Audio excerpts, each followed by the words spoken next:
Professor Kelleth Varnox adjusted his ceremonial combat sash for the third time this morning, admiring his reflection in the polished chrome wall of Combat Training Bay 7. 23 years of teaching at the Galactic Military Academy had earned him respect, fear, and a reputation for breaking the overconfident. His forearms moved with practiced precision as he activated the holographic training systems, watching the room transform into a shimmering arena of possibilities. The Zenthari instructor's triple-jointed fingers danced across the control panel, programming today's lesson with barely contained smugness.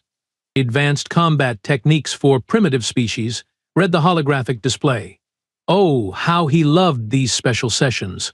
Nothing quite satisfied his ego like watching lesser beings struggle with concepts his own species had mastered millennia ago. "Attention, students," Kelleth announced, his voice carrying that particular tone of condescension he'd perfected over decades.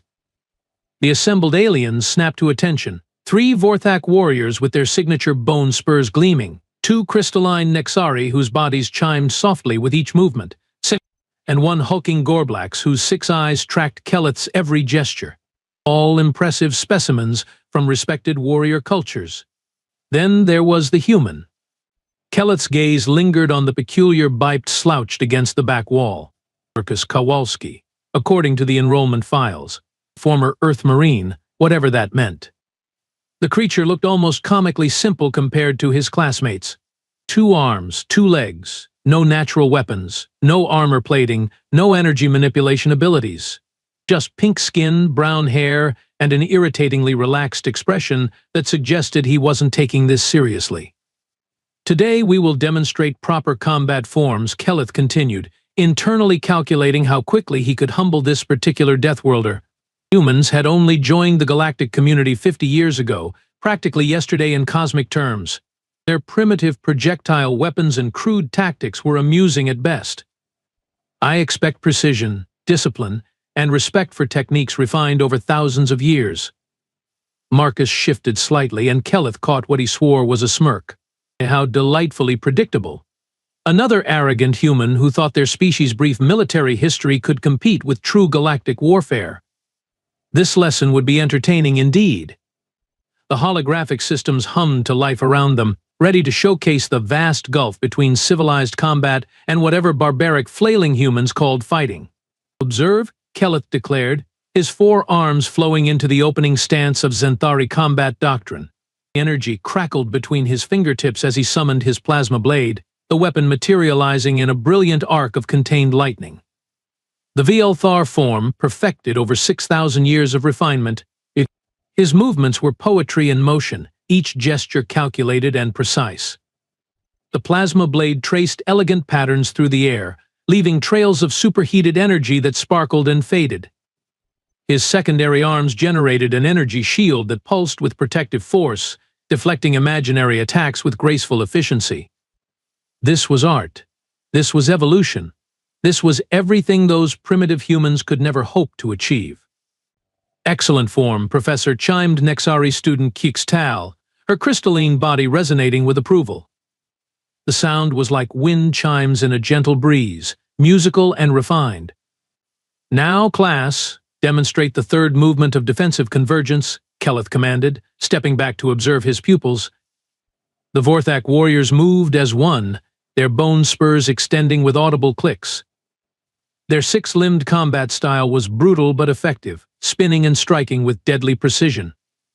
The Nexari student's crystal form refracted the training room's light into dazzling patterns as she flowed through combat positions that would have been impossible for any carbon-based life form.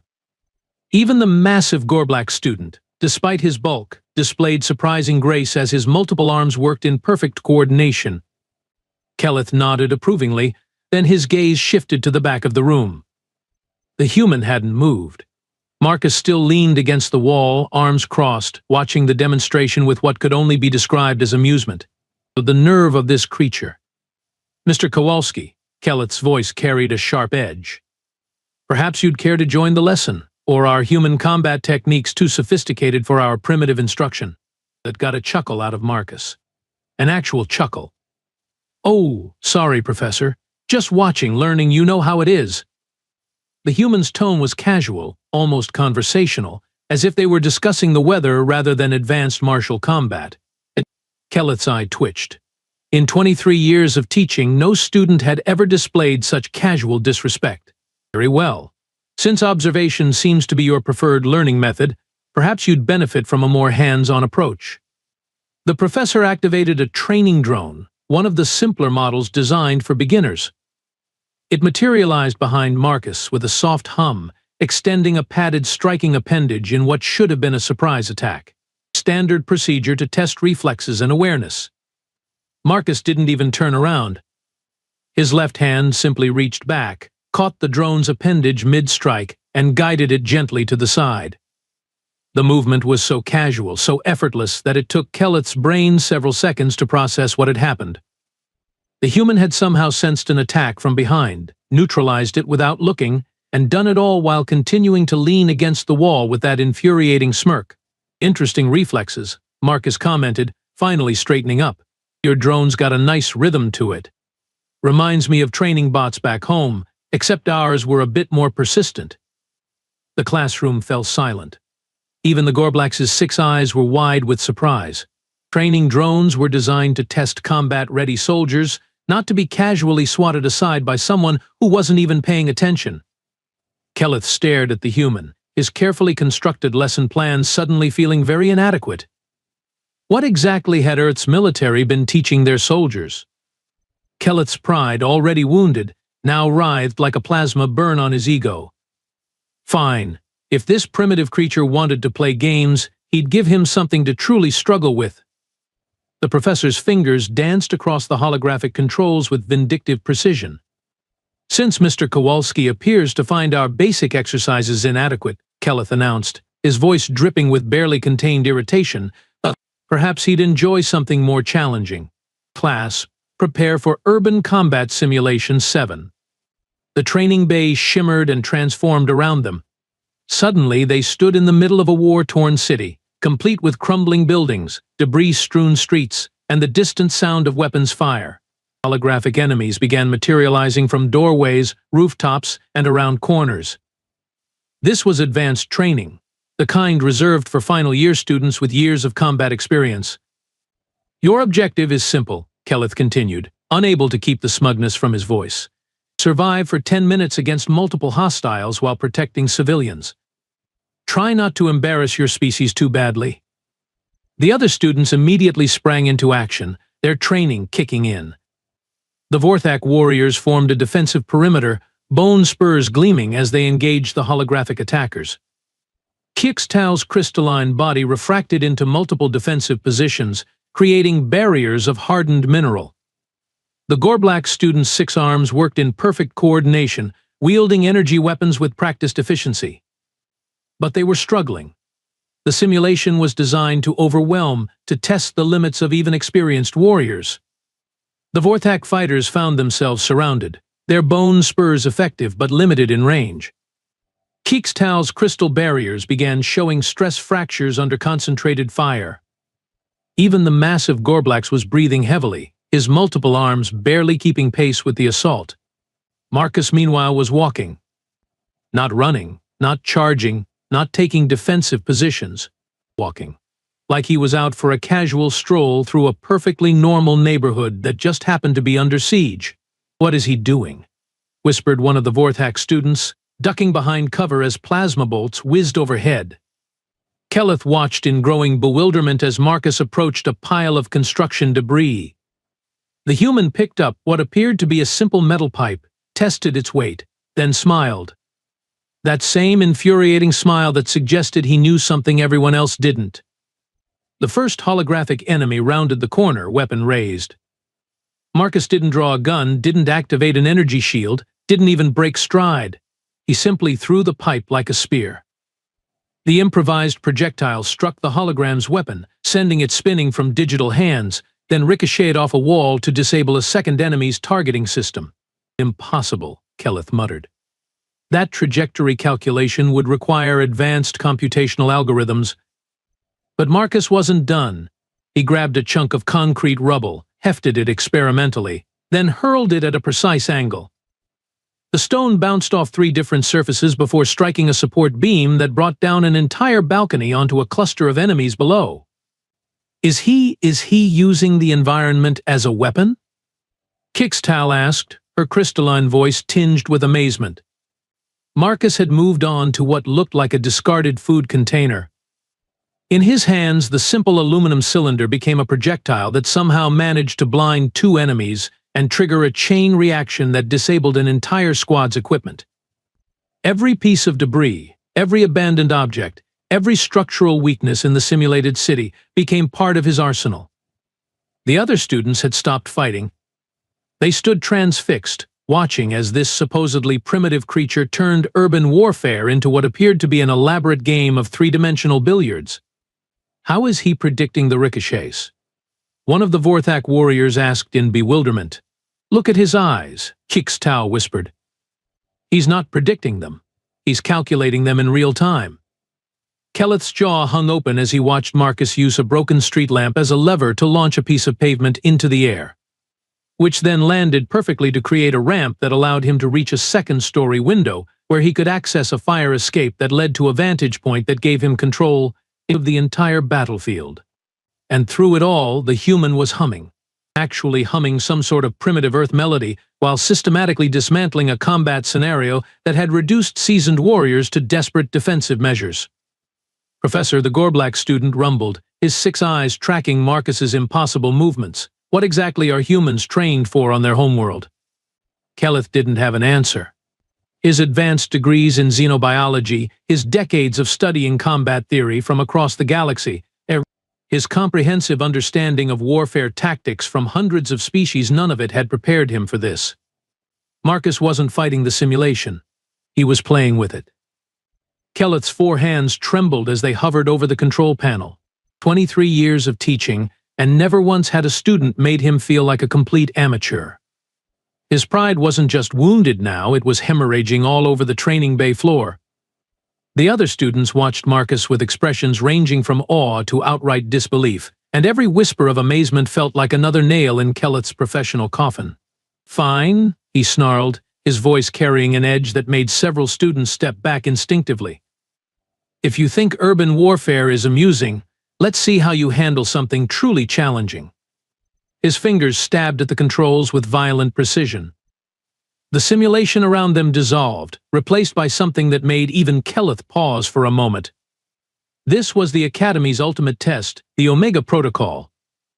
A multi-dimensional combat scenario that had broken the spirits of seasoned military officers from across the galaxy. 3 levels of simultaneous engagement, enemies attacking from above, below, and all sides, civilians to protect and objectives to complete under impossible time constraints. The scenario materialized around them like a nightmare given digital form. They stood in the center of a space station under attack, with hostile forces breaching from multiple directions. And above them, enemy fighters screamed through the artificial atmosphere. Below, through transparent floor sections, more enemies were cutting their way up from the lower decks. Around them, corridors branched off in 6 directions, each one filled with advancing hostiles. Survival time for even our best graduates is typically 3 minutes, Keleth announced, his voice carrying vindictive satisfaction. The record holder managed 4 minutes and 12 seconds before tactical retreat became necessary. The other students immediately took defensive positions, their training kicking in despite the overwhelming odds. The Vorthak warriors formed a tight circle, bone spurs extended. Kixtal began generating defensive barriers faster than ever before, her crystalline body singing with stress harmonics. The Gorblack student activated every weapon system he could reach, his 6 arms moving in a blur of desperate efficiency. Marcus looked around at the chaos, tilted his head thoughtfully, and then did something that made Keleth question his own sanity. The human started laughing. Not a nervous chuckle or a stress response. A genuine, delighted laugh that echoed through the simulated combat zone like he'd just been told the galaxy's funniest joke. "Oh man," Marcus said, grinning as plasma bolts whizzed past his head, "this is just like Stellar Fortress Maximum Chaos from when I was 12. I spent so many hours on this exact scenario setup." "What are you talking about?" Keleth demanded, watching in horror as Marcus began walking directly toward the heaviest concentration of enemy fire. Video game, Professor. Had the same 3-level assault, same civilian rescue objectives, same impossible odds. Marcus ducked under a plasma bolt, not because he had to, but apparently because it was more fun that way. The trick isn't to fight harder. The trick is to fight smarter. And then Marcus did something that violated every principle of military tactics Kelleth had ever studied. He started talking to the holographic enemies. "Hey there, big guy," he called out to a massive combat drone bearing down on him. "Nice cannon you've got there. Compensating for something?" The drone, programmed to respond to verbal input as part of its psychological warfare subroutines, actually paused for a fraction of a second. In that moment of hesitation, Marcus had somehow positioned himself so that when the drone fired, it hit 3 other enemies behind him. "Thanks for the assist, buddy," Marcus said cheerfully, patting the confused drone on what might generously be called its head before using it as a stepping stone to reach a higher level. Kelleth's brain struggled to process what he was witnessing. The human was using humor as a weapon, actual humor, against military-grade combat algorithms. "You see," Marcus continued, now somehow hanging upside down from the ceiling while simultaneously disabling enemies with what appeared to be interpretive dance. "The thing about artificial intelligence is that it's really, really smart, but it doesn't know how to handle genuine randomness." He dropped from the ceiling, landed in a perfect roll, and immediately began doing something that looked like a combination of ancient Earth martial arts and contemporary breakdancing. Every movement seemed completely nonsensical until an enemy tried to predict his next position and ended up shooting its own allies instead. "He's using unpredictability as a tactical advantage," Keekstau whispered, her crystalline voice filled with wonder. "He's making himself impossible to target by being genuinely random." "But that's not possible," one of the Vorthax students protested. "Combat requires discipline, structure, predictable responses to threat assessment." Marcus, apparently having heard this, called back over his shoulder while simultaneously using a decorative plant as an improvised club. "Tell that to my old drill sergeant. Guy always said the best way to confuse your enemy is to confuse yourself first." The human had somehow cleared the first level while the other students were still trying to establish basic defensive positions. He moved through the simulation like he was following a strategy that existed only in his head, turning every conventional tactic upside down and somehow making it work better than traditional approaches. "This is impossible," Kelleth muttered, watching as Marcus began the second level by convincing a group of enemy soldiers to shoot each other through a combination of misdirection, mirror placement, and what appeared to be puppet theater using a piece of debris. "Nah, Professor," Marcus called back, now somehow riding an enemy combat drone like it was a very angry horse. "This is Tuesday. You should see what happens when things get really weird." The human was treating the Academy's most challenging simulation like it was recess at a primary school. And he was winning. Kelleth stared at his control panel, then at the human who was currently using psychological warfare against artificial intelligence, then back at his control panel. Everything he thought he knew about combat, about tactics, about the fundamental nature of warfare itself, was crumbling around him like a house of cards in a hurricane. What exactly were humans? Kelleth slammed his hand on the emergency stop button, ending the simulation abruptly. The holographic battlefield dissolved around them, leaving only the sterile training bay and the sound of his own labored breathing. Marcus landed gracefully on his feet, apparently having been in the middle of using an enemy fighter as a skateboard when the program ended. What is your actual military background?" Kelleth demanded, his voice cracking slightly. "Elite Special Forces? Advanced Tactical Unit? Some sort of experimental super soldier program?" Marcus blinked in surprise, then let out another one of those infuriating chuckles. "Me? Nah, Professor. I was just a regular Marine. Infantry, nothing fancy. Did my 4 years, saw some action, came home. Pretty standard stuff, really." "Standard?" Kelleth's voice climbed several octaves. "You just dismantled the Academy's most advanced combat simulation using tactics that defy every known principle of military science, and you call that standard?" "Well, yeah," Marcus shrugged, as if they were discussing the weather. "I mean, back home I was considered pretty average. Maybe slightly above average at adapting to weird situations. But that's about it. Most Marines could probably handle what you just threw at me. The classroom fell silent, except for the faint humming of the holographic projectors cooling down. Kelleth felt something fundamental shift in his understanding of the universe. If this was average for humans, what were their elite warriors capable of? But how?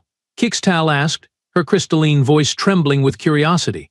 Your movements, your tactics, they incorporated elements from dozens of different species. Vortex spinning techniques, Nexari refraction principles, even some Gorblack's multi-limb coordination. How did you learn all of that? Marcus scratched his head, looking genuinely puzzled by the question. I was watching you guys earlier, figured I'd give it a try. Humans are pretty good at picking up new tricks, you know? We see something that works, we try to understand why it works. Then we figure out how to make it work better.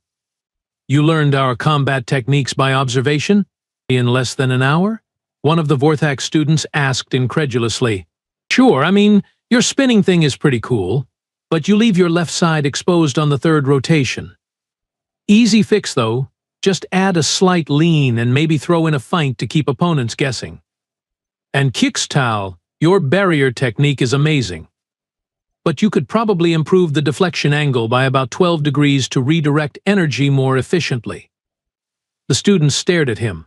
Kelleth's brain made a sound like a computer trying to process a paradox. You're not just copying our techniques, Kixtal whispered in amazement. You're improving them. That's kind of what humans do, Marcus explained, his tone still conversational. We're not the strongest species, or the fastest, or the smartest. But we're really, really good at taking the best ideas from everyone else and mashing them together into something new. Our whole military philosophy is basically if it's stupid but it works, it's not stupid. But the unpredictability, the psychological warfare, the complete disregard for established tactical doctrine, Kelleth protested weakly. Marcus grinned. Oh, that's just Tuesday for us. See, most species develop one really good way to fight and stick with it for thousands of years. Makes sense, right? If it works, why change it? But humans, we've been fighting each other for our entire history. Every time someone figured out the perfect battle strategy, someone else came along and figured out how to beat it. He began moving as he talked, demonstrating a fluid combination of movements that Kelleth slowly recognized as elements from every species in the room blended together seamlessly. So we learned to be adaptable. We learned that the best way to win a fight isn't to be better at one thing, it's to be unpredictable enough that your opponent can't plan for what you're going to do next. Because if they can't predict you, they can't beat you. The humans' movements flowed from Zenthari energy manipulation into Vortex spinning attacks, then smoothly transitioned into something that looked like traditional Earth martial arts before incorporating the multi-limb coordination he'd observed from the Gorblack student.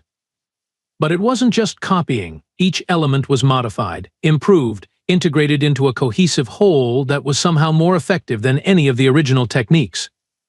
We call it adaptive warfare, Marcus continued, now demonstrating how to use crystalline refraction principles with basic human boxing techniques. The idea is that every enemy teaches you something new, every fight makes you better, every challenge becomes part of your toolkit for the next challenge. Kelleth watched his entire understanding of combat theory collapse and rebuild itself in real time. Humans weren't primitive. They weren't just learning from other species. They were evolutionary geniuses who had turned adaptability itself into their primary weapon. So Marcus said, finishing his demonstration with a casual bow, "What's next, Professor?" Kelleth's pride, already battered beyond recognition, finally snapped. 23 years of teaching, decades of martial perfection, centuries of Zenthari combat evolution. And this primitive biped was asking what's next like he hadn't just revolutionized galactic warfare theory in a single afternoon. What's next, Kelleth snarled, his 4 arms beginning to glow with energy, is that I demonstrate why experience and proper training still matter. Single combat, Mr. Kowalski. Let's see how your human adaptability handles a real opponent instead of training simulations. The other students backed away quickly. They'd never seen their professor this angry, and when a Zenthari combat instructor challenged someone to personal combat, smart beings found somewhere else to be. Marcus tilted his head thoughtfully, then shrugged. Sure thing, Professor? Though I should probably mention, I've never actually fought a Zenthari before. This should be educational. Educational. Kellett's eye twitched at the casual dismissal. He activated his full combat array. Plasma blades materialized in his upper arms while energy shields flickered to life around his lower ones.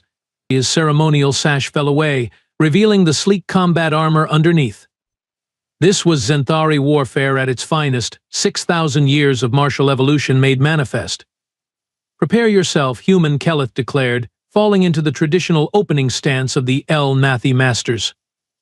Marcus looked him up and down, then did something completely unexpected. He started to giggle.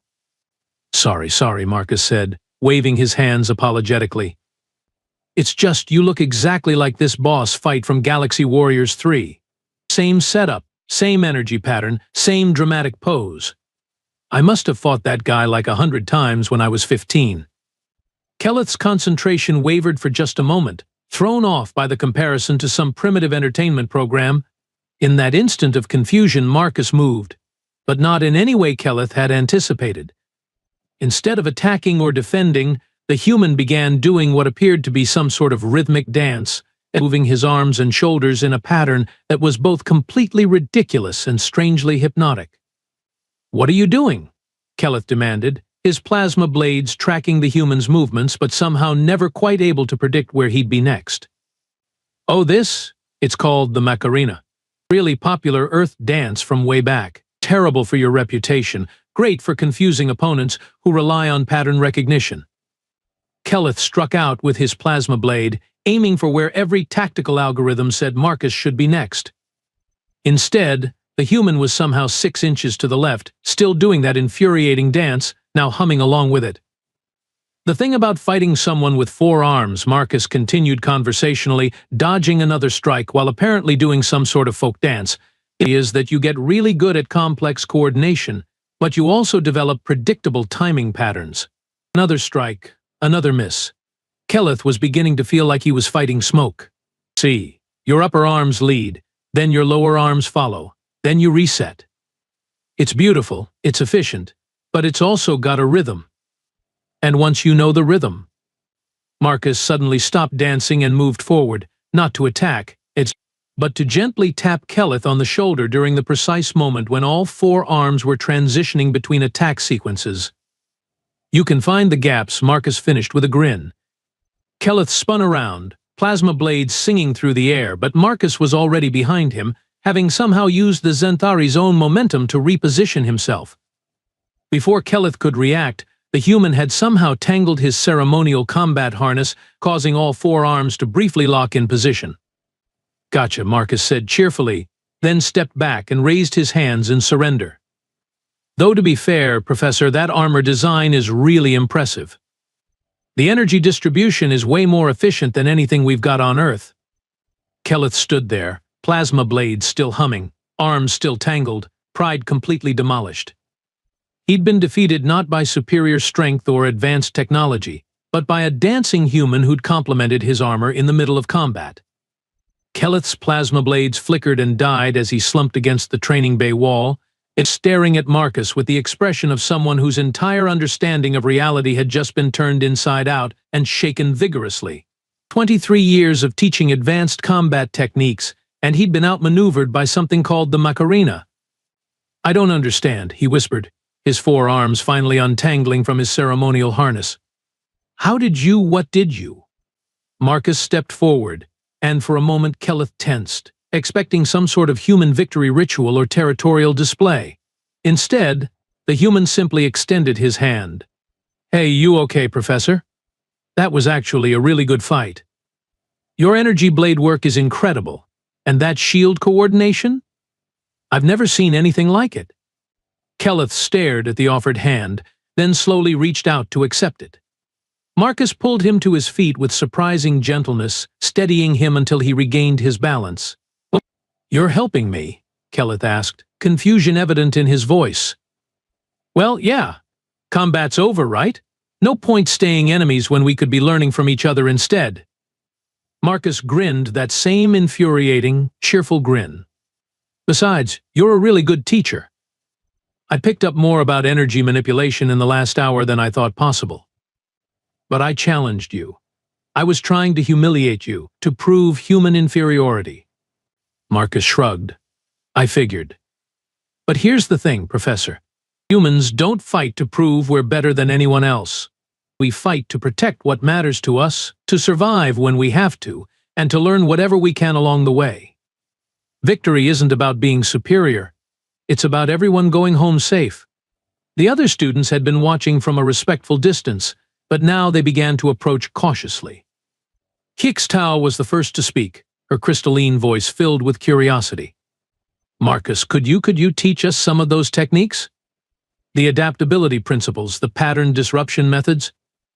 Oh, absolutely, Marcus replied enthusiastically. Though honestly, you guys are already amazing fighters. What I'd love to do is learn more about your techniques and see if we can find ways to combine them. Imagine what we could accomplish working together instead of separately. One of the Vorthak students stepped forward. You would share human military secrets? Even after Professor Kelleth challenged you? Secrets? Marcus laughed. There's no secrets to it. The whole point of human combat philosophy is that it only works when everyone's constantly improving together. You can't adapt if you don't know what you're adapting to. Kelleth watched this exchange with growing amazement. In his experience, military knowledge was hoarded, protected, shared only within species lines. The idea of freely teaching combat techniques to potential enemies was incomprehensible. You realize, Kelleth said slowly, that by teaching other species your methods, you're potentially creating opponents who could use those techniques against humanity? Marcus considered this for a moment, then nodded. Probably. But you know what? That just means we'll have to get better. And when we do, we'll share those improvements too. It's kind of a spiral effect. Everyone gets stronger, everyone gets smarter, everyone survives better. The profound simplicity of it hit Kelleth like a plasma bolt to the brain. Humans weren't just adaptive. They were evolutionarily generous. They improved not just themselves, but everyone around them, creating a constantly escalating cycle of advancement that benefited the entire galaxy. Professor, the Gorblack student rumbled thoughtfully, perhaps our curriculum could benefit from some revision. Kelleth looked around the training bay. He at the students eager to learn new techniques. He at the human who'd dismantled his prejudices with nothing but creativity and compassion. He at the holographic training systems that suddenly seemed woefully inadequate for preparing students for the reality of human adaptability. Yes, he said quietly, then louder, yes, I believe it could. 2 hours later, Kelleth sat at his desk, updating lesson plans for the first time in 15 years. The document header read, Advanced Combat Techniques, Integrating Human Adaptive Warfare Principles. Below that, in smaller text, guest instructor Marcus Kowalski, former Earth Marine and evolutionary genius. He paused at those last 2 words, then smiled. It had taken a dancing human with a talent for creative problem-solving to teach him the most important lesson of his career. Humans weren't primitive. They were the ultimate adapters. And perhaps, Kelleth thought as he continued typing, that was exactly what the galaxy needed.